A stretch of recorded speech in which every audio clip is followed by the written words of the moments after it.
today. I think I'm sharing a wheel, a spinning wheel. Can you see it? Yes. Yes. All right. So let's take a look at this and see if you can answer. I wrote things, but it could be people or animals. All right. So Patricia, would you like to go first? Okay. Alrighty. So Patricia, name three things, people or animals that are fragile. Um, Maybe ants. Yes, that's one. Um, oh, I don't know how to say mosca. Yes, Flies. flies. Mm-hmm. Um, It could be objects as well. People.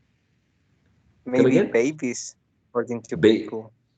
yeah, we are very fragile when we are babies. You're totally right with that. We cannot defend ourselves, right? Hmm. Yeah, absolutely. Thank you. Sebastian, would you like to go second? Yes. All right. And good morning, Maria Fernanda. Good morning, teacher. So, Sebastian, name three things that are so far are impossible for human beings. I think visit other planet, Uh-huh, that's one. uh, immortality, Okay, that's two. That's true. um, the cure for COVID-19. Yeah, totally right. You nailed all of them, specifically the last one. Excellent. Very good answers. I mean, very clever. Maria Fernanda, would you like to go next?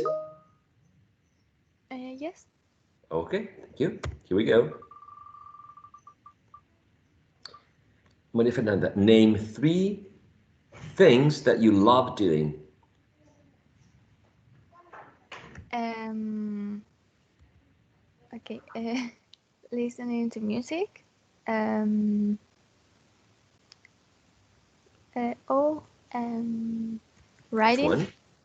Two. and um. Talk with my friends. Okay, so listening to music, writing, and talking to your friends. Yes. Okay, all right, all right, right. Patricio, one more turn. Okay. Alrighty, here we go. Patricio, three things that are fast things, animals, or people. Um, Airplanes. Uh-huh, Mm, that's one. Rabbits are so fast too. Yeah, they are. Okay. And, I don't know what else. Race cars, maybe. Yeah, race cars. They're supposed to be fast, right? Totally agree with that. Excellent. Sebastian, would you like to go next? Yes. Here we go.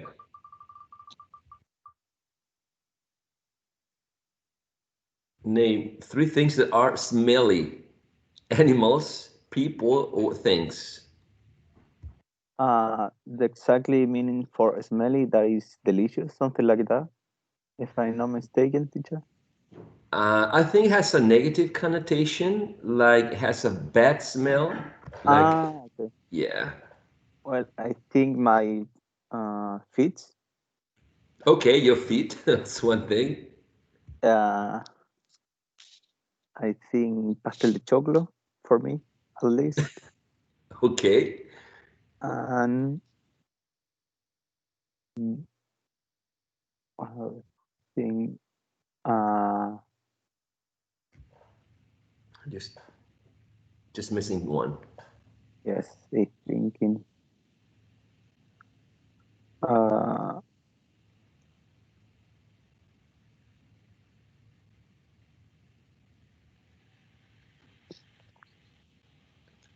I mean, all right, if you remember one more smelly thing, you can add it.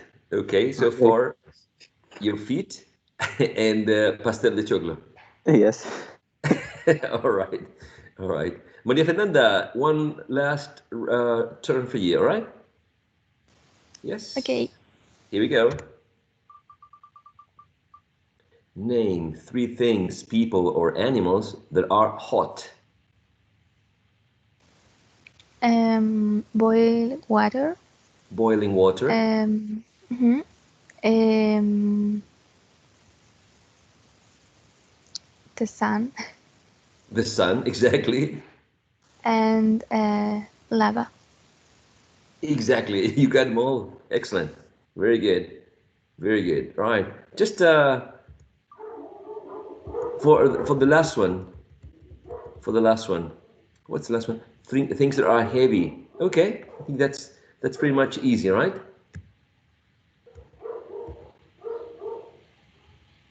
I got a message from Sebastian, sorry, from Cristobal. Let me take a look at it, just in case there's anything that I can do.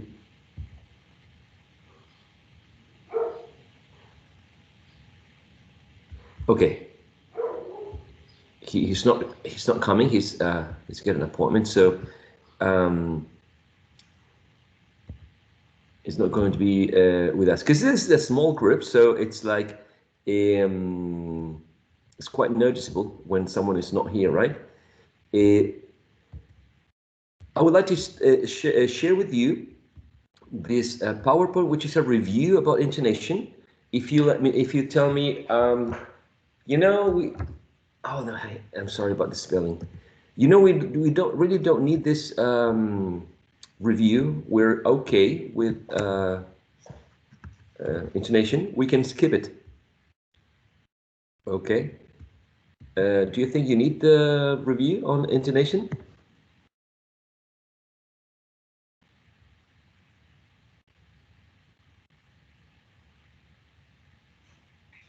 Like a recap or something? Maybe you can do it fast. I Okay. don't know. All right. All right. Let's try to do this fast way. Okay. So Listening for falling and rising intonation. American English. Statements. Betty lives in London. Victor works at a bank. I haven't read this book. We went to the theater yesterday.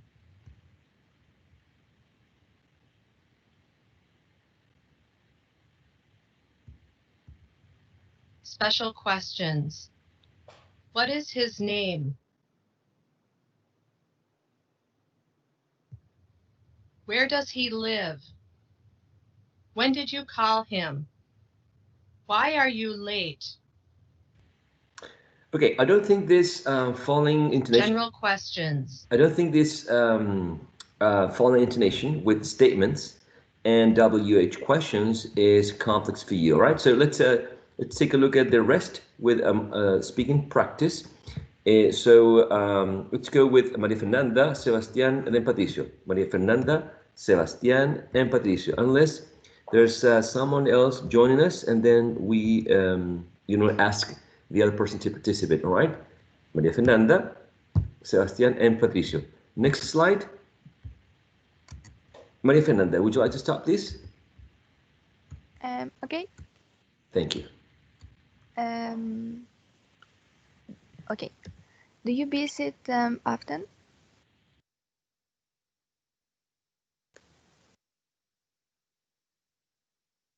Sebastián, I have you seen my kiss? Patricio. Are you ready to start? Excellent. Could you Maria give me a Fernanda. pen, please? Excellent. Sebastián. Do you want a coffee or a tea? Excellent. Patricio. Does he speak English or German? Perfect. So we are great with rising intonation and yes/no questions. and with this called alternative questions, in which you're offering two choices using a rising intonation and then a falling intonation in the last item. Excellent. Let's move on to the next one. Fernanda? Maria Fernanda, sorry. Stop it. Sit down. Excellent. Sebastián? Close your books. Excellent. Patricio? What a wonderful present. Good. Maria Fernanda? How nice of you. Perfect. So excellent with commands, having a falling intonation. Excellent with exclamatory sentences, having a falling intonation as well. Very well. So the last one was Maria Fernanda. Sebastián. We can do is, Sebastián, you ask, this is going to be quite tricky, all right? Sebastián, and then Patricio, and then Maria Fernanda, right? Sebastián, you ask. Patricio, you answer. Maria Fernanda, you ask. Sebastián, so it's going to be Sebastián, Patricio, Maria Fernanda. Sebastián, Patricio, Maria Fernanda. Do you get the idea?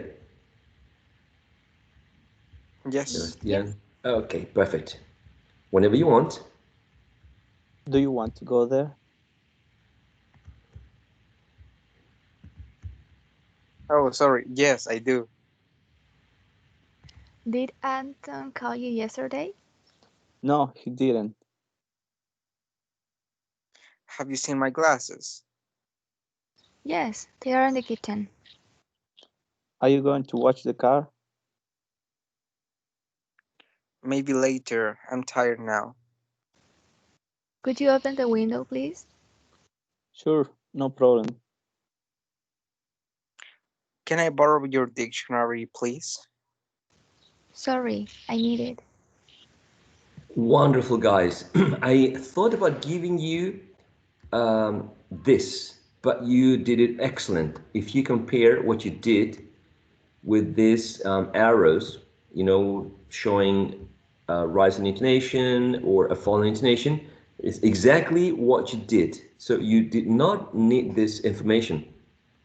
Excellent. So very well done for these yes no questions and the falling intonation in the answers. Let's take a look at the next one, all right? These are the indications, okay? But I don't think you need them. So let's start. Who was the last one to go with sorry I need it? Was it Maria Fernanda? Yes, it was me. Yes. It was me. Okay, it was you. So after Maria Fernanda was Patricio, I guess? Patricio, Sebastián, María Fernanda. Patricio, Sebastián, María Fernanda. Okay? Patricio, Sebastián. All right.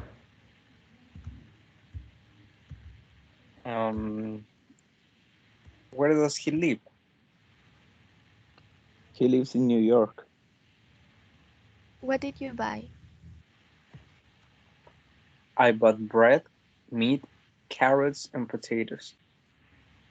When will she come back? She will be back in an hour. How often do you visit them? Every Sunday. Why was he angry? Why was she angry? I don't know. Who told you about it? Laura. Excellent. Woohoo! Good job, guys.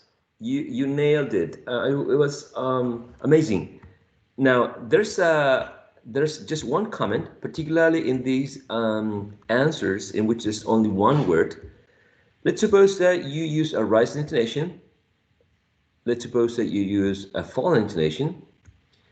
Let's suppose that you use a rise, fall intonation. The first one. Who told you about it? Laura? Laura? What do you think is the implication of using a rising intonation in this case? Maybe if I use a rising intonation, it would mean that it's not like an answer. Maybe it's like a question because I'm not sure. Excellent. So probably you're asking for confirmation because you're not sure about the answer. Exactly. Laura? Excellent. Now, what if you are using fallen intonation for the same name? Who told you about it? Laura. Laura. What's the implication for this? What's the intention of the speaker?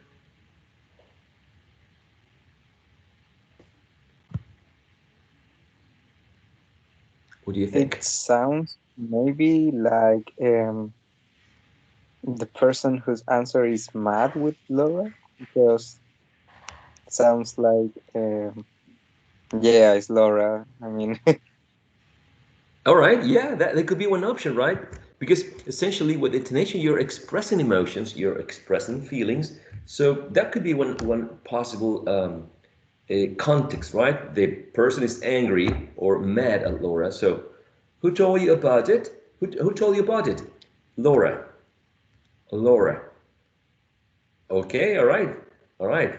So basically, when you are, for example, showing emotions about being mad or angry, or just that you want to show that you are confident, that you are certain or sure about information, like in an affirmative statement, you use a false intonation. Laura. It was Laura. It was Laura. Okay, I'm sure it was her. Okay, oh, now I remember. Laura. Okay, and rising intonation when you're not sure or you want some confirmation from the other speaker. Falling intonation when you are sure, right, about or confident about the information, or you want to express some sort of emotion, strong emotion, right? And what if the intonation used in the last name is rise and fall, rise fall intonation? Laura, who told you about it?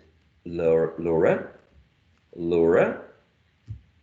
What would that mean if you hear something like that? Laura, who told you about it? Laura, what do you think?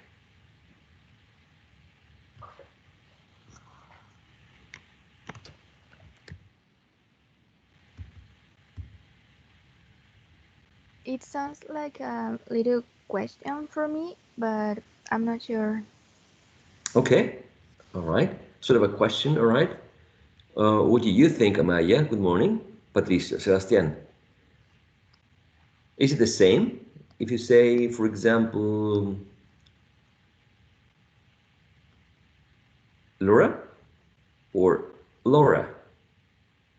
Laura? Laura? No, it's not the same. It's not the same, right?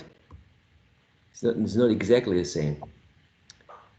Um, let's suppose that Patricio is asking me. Patricio, could you ask me, please, the question? okay. Who told you about it? Laura? Laura?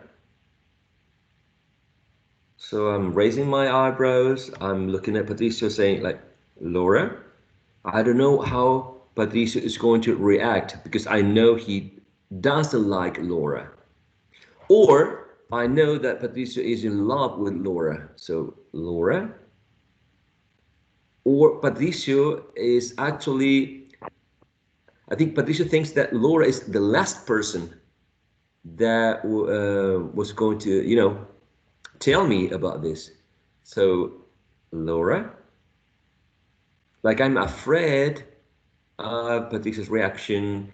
Like there's some sort of implication in this rise fall tone, which is not exactly the same as a rising tone or a falling tone, right? There's some sort of there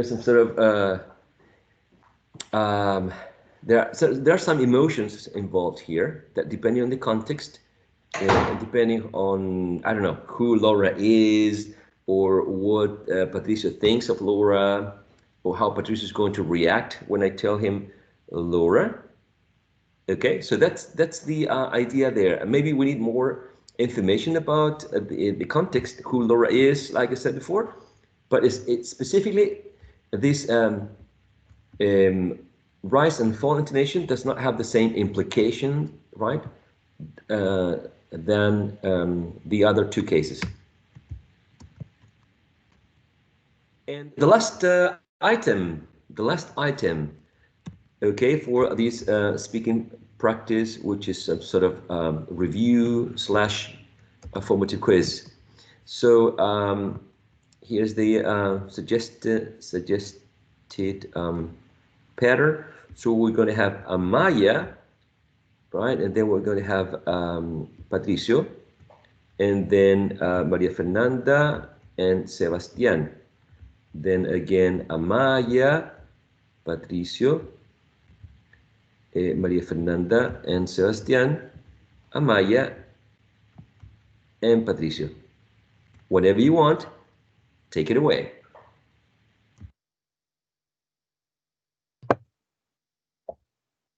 Would you like coffee or tea?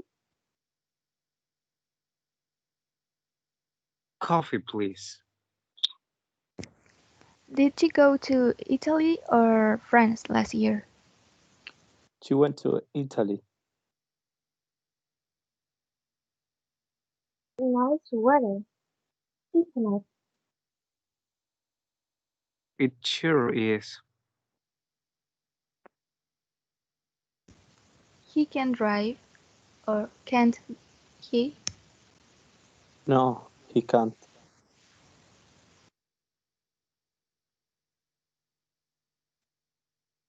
He speaks, he speaks English, doesn't she? I think so. All right, very well done, very well done. Would you like coffee? Would you like coffee? First element in these two options, coffee or tea? Would you like coffee or tea? Right? Coffee, please. To Italy or France? Nice weather, isn't it? Because this tag question could have a rise in intonation, isn't it? Isn't it? Right? But in this example, nice weather, isn't it? Right? He can drive. Can he? No, he can't. No, he can't. She speaks English. Doesn't she? All right, very well done. And the other statements were just affirmative statements, or it sure is. I went to Italy. I think so, right? These were statements, so they have a foreign intonation. All right, very well then. So these are the elements of intonation that were covered before. Now the focus of this class is on tonality, and probably we're going to start a little bit of tonicity. There are three systems that are integrated: tone, tonality, and tonicity. And these are the elements which compose basically a intonation, English intonation. If you think about, let's suppose, I don't know, a bicycle, and let's suppose that we think, I'm very bad at drawing, by the way, okay? So let's suppose that the wheels are tonality. And then tonicity is this frame that supports the rider here. Sorry, it looks like a cow. It's a bicycle, right? All right, and then we have the seat here, the handle, which is the tone. My point is, can you separate in a bicycle the wheels from the frame, from the handle and the seat? I don't think so, right? Because you need every single element for a bike to be a bike, right? So the same thing, for example, if you are playing video games. If you're playing video games and you want to analyze what you're doing when you're playing video games, your hands do, you know, the things, your fingers do their thing, and they're connected with your eyes and connected, you know, with your brain, and all of them work like a team in order for you to play a video game. Can anyone dance? Can you dance? Do you like dancing? Yes. Yeah. Okay.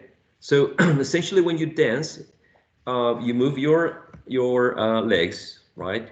You move different parts of your body, your head, your arms, right? Now, I mean, you can focus maybe when you are learning a dance on the movements of your hands and arms, then what you do with your legs. But then in the end, when you start dancing, it's a whole, right? It's your whole body moving according to the tune, according to the rhythm, right? That you're dancing to. Exactly the same when we talk about tone, tonality, and tonicity. These are three systems that are intertwined, that are interconnected. For the sake of studying, we're going to separate them, but we need to understand that they're all connected. Okay? So I would like to show you this video, the Graham Norton show, in which we can see Robert De Niro, but we're also going to see other guests in the show. And I want you to pay attention to the way they speak, specifically if they speak slow or if they speak fast. If they make several pauses when they speak, or they speak really fast and they don't make several pauses when they speak, okay? Because some people speak very slow and they emphasize every single word they say. And other people just keep talking without stop, right? And keep talking without actually letting you think about what they're saying. Pay attention to that in this video, all right? If you cannot hear this, let me know, please.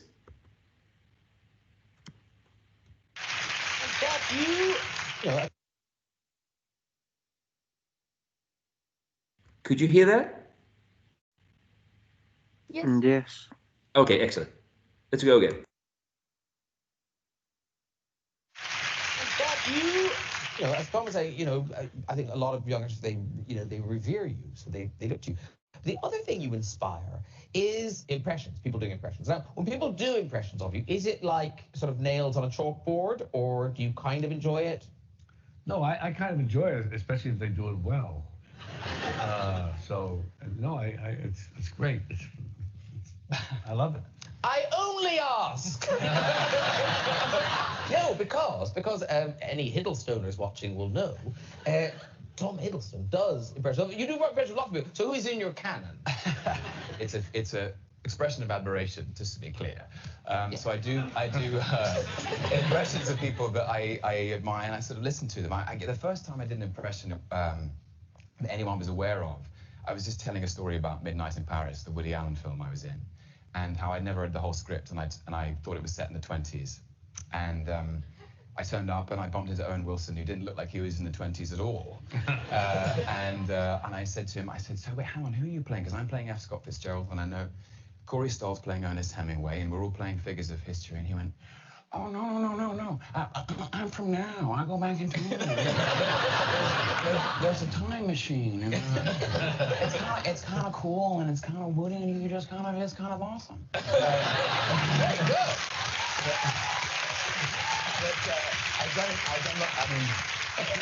I've been made to do impressions of my fellow Avengers.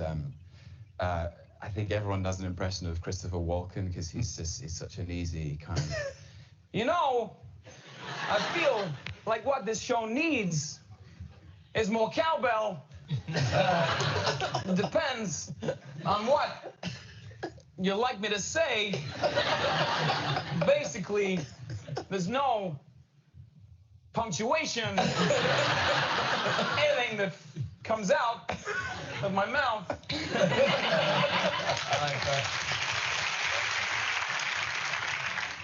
I know whole pages of heat. You surprise me. So there's the scene in the middle of the film, which you'll be familiar with. You were there. The one person you don't need to explain it to.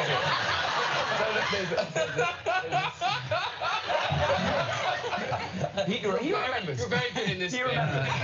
There's a scene in the middle of the film, which is because Al Pacino and Robert De Niro. Sorry about this. They're separated, like a great thriller. They're separated for the entire film, and they meet twice, once at the end and once in the middle. And it takes place at a restaurant in LA. It's a great scene. It's one of the great pieces of screen acting you can hope to watch. There it is. There's a picture. It's like it's a mutual recognition of each other. Anyway, so there's a bit where they sit and have coffee and have tea and talk about stuff. I'm going on. I apologize. Anyway, so Al Pacino at one point, Al Pacino says this. He goes. So,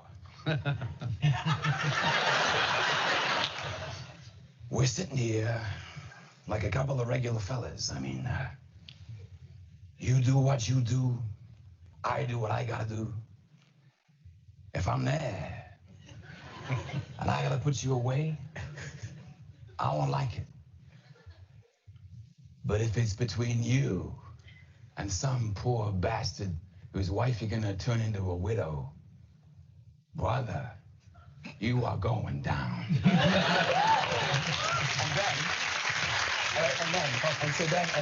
and then Michael Mann cuts back to the esteemed gentleman at the end of the sofa.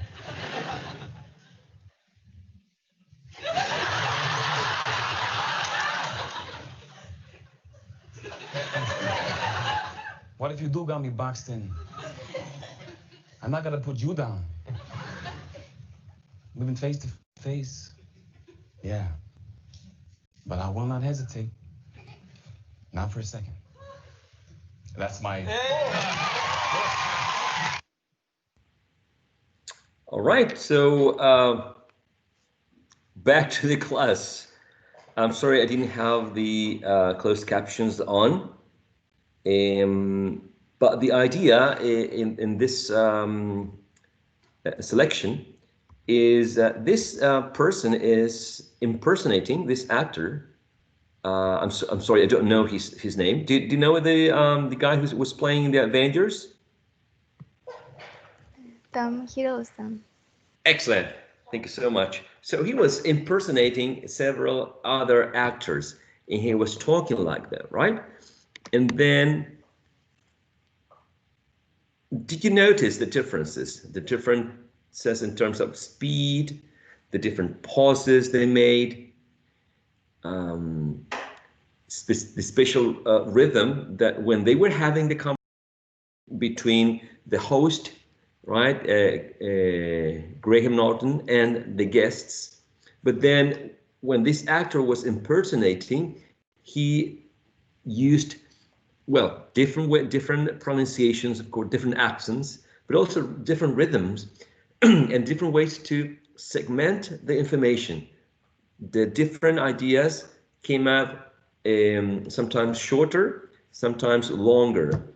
And that is what we're going to be dealing with in this class, which is the learning about what is an intonation unit. There are different names for intonation unit. Some people call it intonation unit. Some people call it, when I say people, I say phoneticians or linguists or people who are studying the English language. Some people call it tone units. Other people call it intonational phrases or intonation phrases. Okay, so we're going to learn what this is tone, intonation, is it the same? Is it somewhat different? So, Sebastian, could you read this section, please? If you're okay with that, please. Yes. An intonation unit is a piece of utterance, a continuous string of sound, bounded by fairly perceptible pause. Pausing, in some sense, is a way of packaging, Yes, packaging. the information such that the lexical items put together in an intonation unit form certain psychological and lexical grammatical realities. Okay, this is complex. This is hard to understand, but the idea is that if you keep talking, right, you have to separate your ideas. You have to separate your thoughts. And sometimes this is very connected with punctuation. For example, in the second line that Sebastian read, pausing, right here, pausing in some sense, maybe we can make a pause here.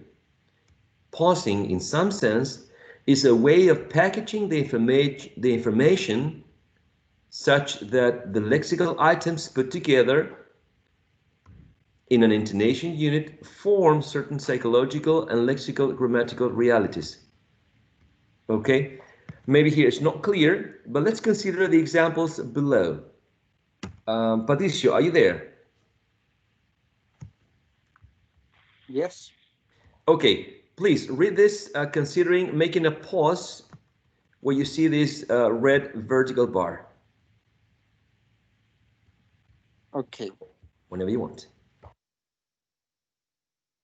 Those who sold quickly made a profit, and those who sold quickly made a profit.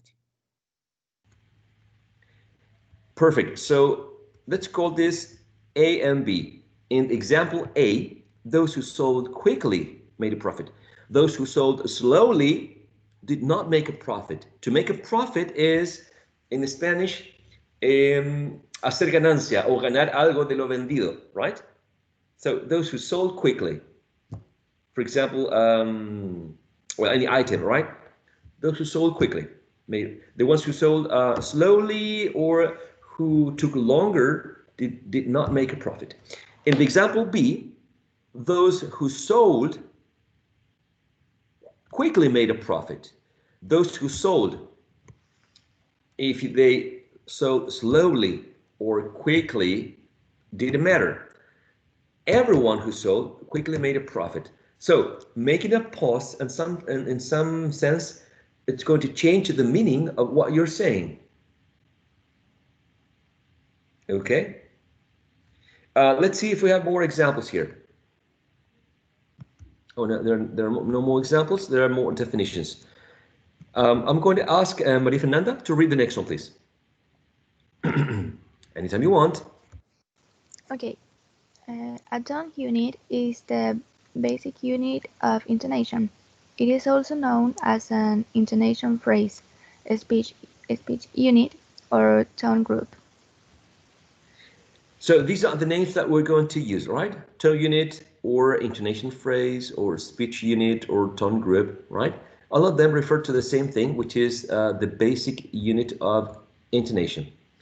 A tone unit or intonation phrase, IP, it could be anything, like anything we say. For example, if you say hello, hello is a tone unit or intonation phrase. If you say, how are you today? How are you today is one tone unit. If you say, I think I'm going to the supermarket next weekend. I think I'm going to the supermarket next Saturday. Okay, I think I'm going to the supermarket on next Saturday. That's one tone unit. Okay, one tone unit is basically it can be separated by pauses, right? Sometimes you make shorter pauses when you have a comma, for example, when you're reading, and you make longer pauses when you have a period. When we are talking, when we are talking, pause. We organize our thoughts into tone units. When we are talking, that's one tone unit. We organize our thoughts. Okay, that's another tone unit. So how do we represent this? Amaya, would you like to read this second paragraph, please? Yes, the intonation phrase is the basic unit of intonation. In a phonetic analysis, the vertical bar symbol is used to represent the boundary between two intonation phrases. That's right. That's right. Thank you so much, Amaya. So an intonation phrase or tone unit or speech unit or tone group, right, is a basic unit of intonation. And in a phonetic analysis, we're going to use a vertical bar to divide the intonation phrases. So in the intonation phrase is a unit, the basic unit of intonation. That's one tone unit. In a phonetic analysis, that's another, right? The vertical bar symbol is used to represent the boundary between two intonation phrases. That's another one. So in the paragraph that Amaya read, we probably have 1, 2, and 3 intonation phrases. Yes? Let's take a look at the next one. Maria Fernanda, could you read the next line, please? Yes. Thank you. A tone unit is a unit generally greater in size than the syllable. Perfect. So generally, a tone unit is greater than a syllable. Sometimes it's exactly the same. Remember, I told you that hello is a tone unit. So basically, anything we say, any utterance, any utterance that we say, hello, how are you today? I think I'm going to the supermarket next Saturday. All of them are utterances.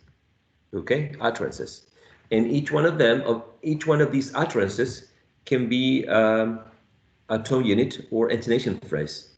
Okay, so in general, a tone unit is greater or bigger than a syllable.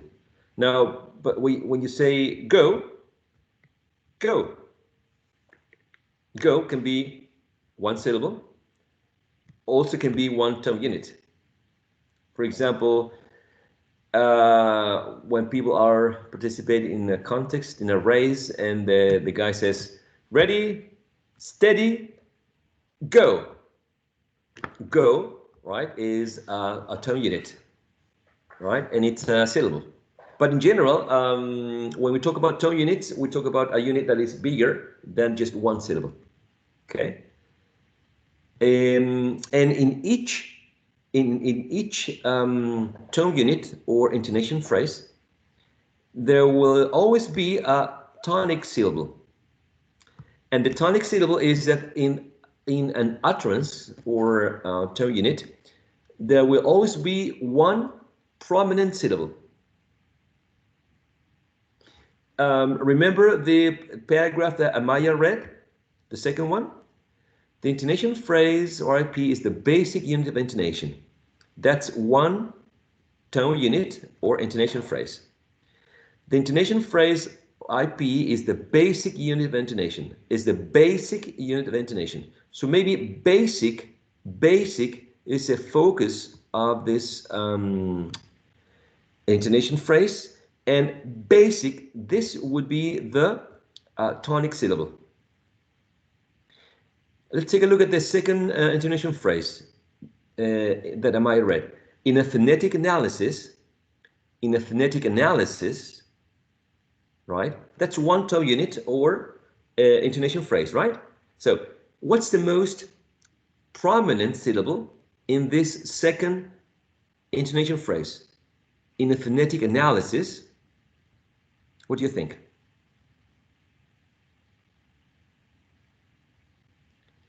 in a phonetic analysis. Analysis. Right. Analysis is the most prominent word. Now, in this word, which is the most prominent syllable? The first, the second, the third, the fourth.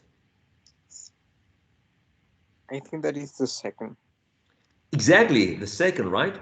So the second syllable, a na, right? That is the most prominent syllable here. And that is what we're going to be calling later the tonic syllable.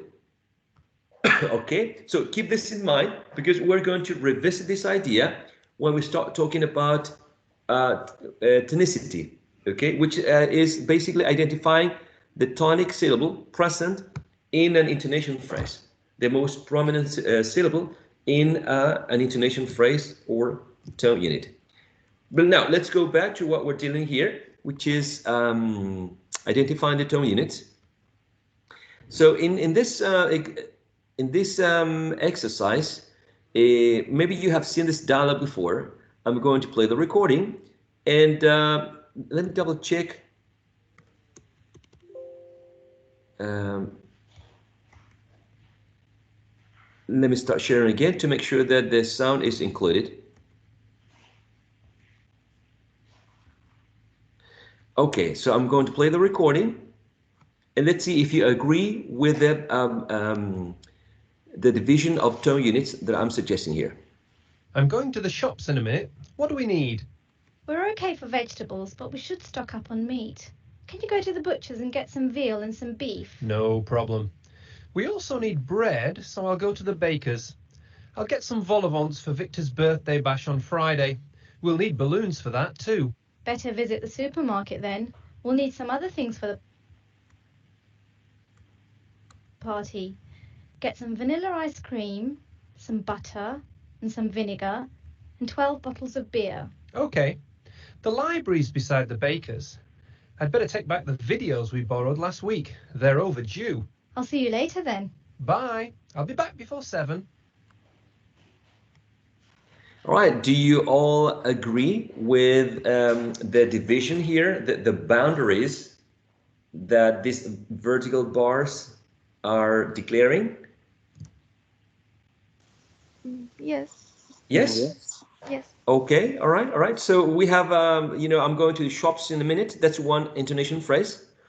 What do we need? That would be a second intonation phrase, right? And I guess number 3 would be we're okay for vegetables, so on and so forth, right? So let's take a look at this dialogue and see if you can, make the pauses. I guess Patricio and Maria Fernanda, and then Sebastián and Amaya, okay? Patricio, you are going to be Barry, and Maria Fernanda, you're going to be Valerie. Anyone you want? Okay. I'm going. I'm going to the shops in a minute. What do you need? What do we need? Sorry. We're okay for vegetables, but we should stock up on meat. Can you go to the butcher's and get some veal and some beef? No problem. We also need bread. So I'll go to the baker's. I'll get some bowl of buns for Victor's birthday bash on Friday. We'll need balloons for that too.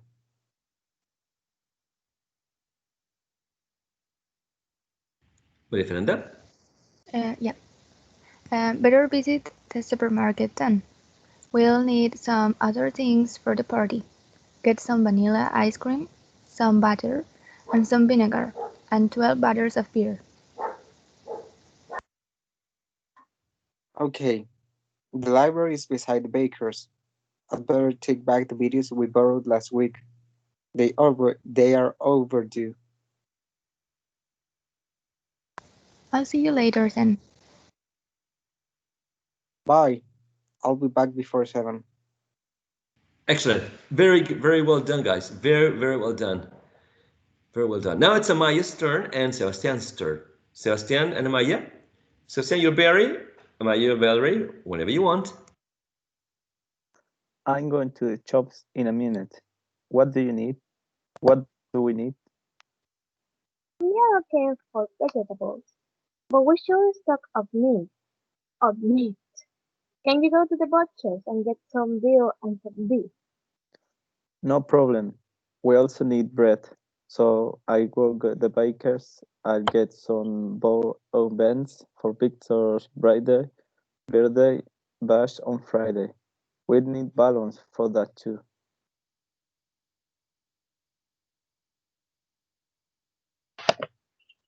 But better visit the supermarket then.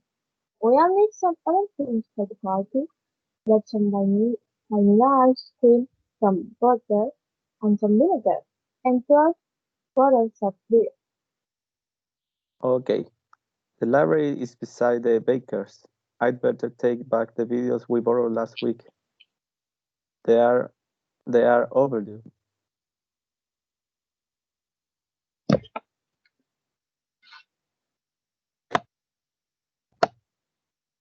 Maya?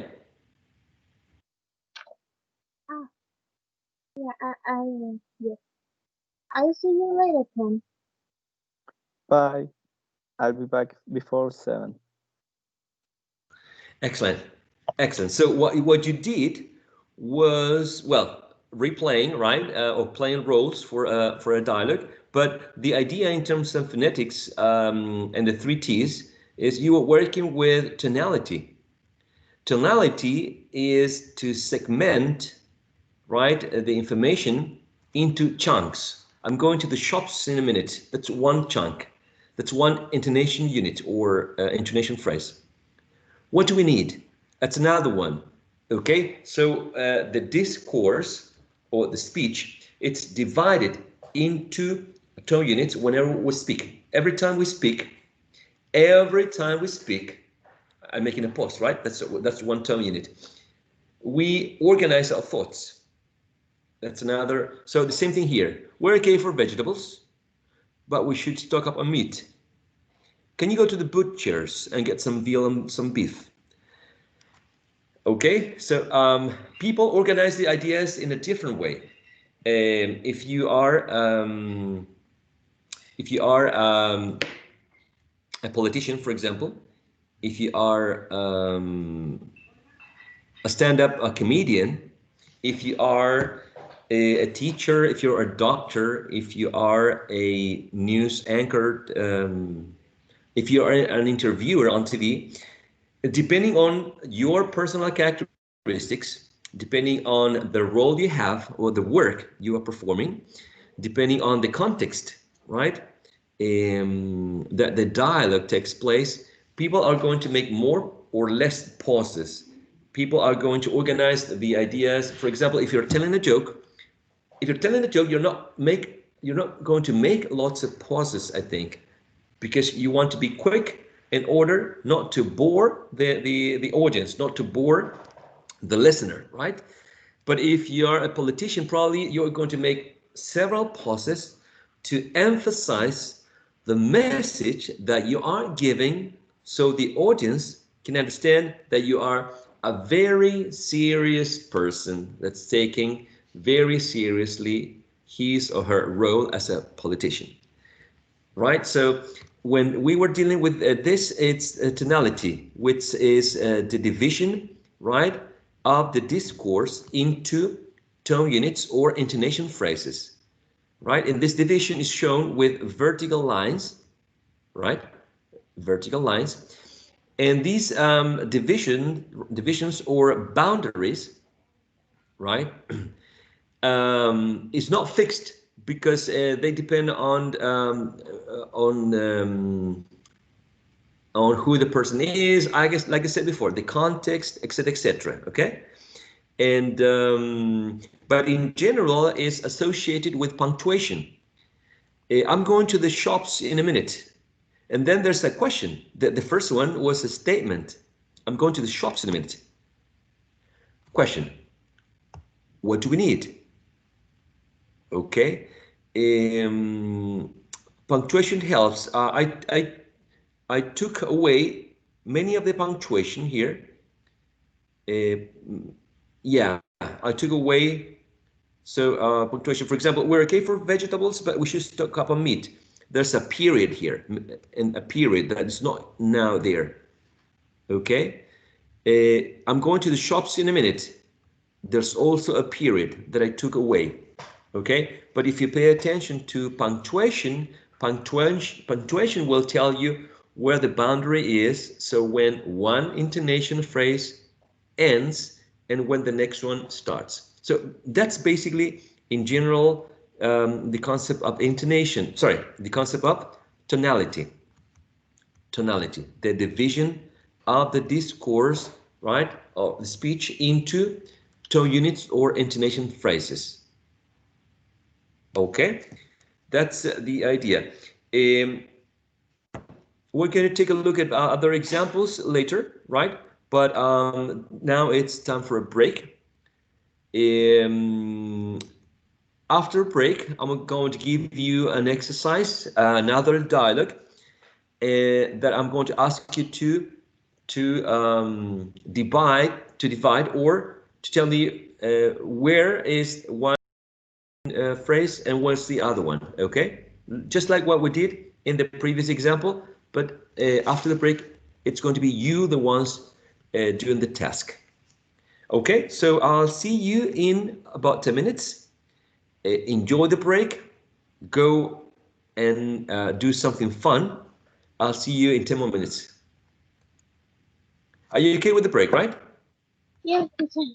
Okay, Yes. excellent. Yes. Excellent, right.